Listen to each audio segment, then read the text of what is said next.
everybody, we're back again today to go over another quick Google Classroom tutorial. So today I'm just going to show you very quickly how to add those YouTube videos that you have been sent. So we're going to just go ahead and pop right on over to Classwork and we're going to hit create. Now, some of you who have already done this, don't worry about going back through and changing what you've done.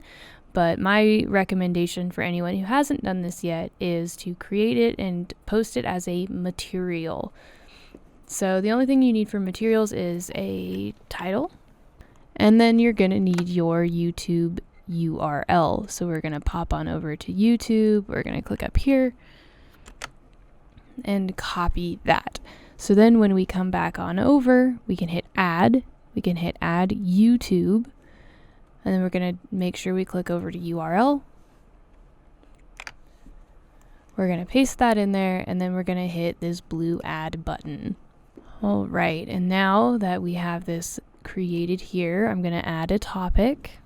And then you can either hit post in order to post now, or you can actually schedule them so that way they come out every morning or however you want to set those up. So then you can hit schedule. And then it looks like it's ready to post tomorrow at 8 a.m. And that is it.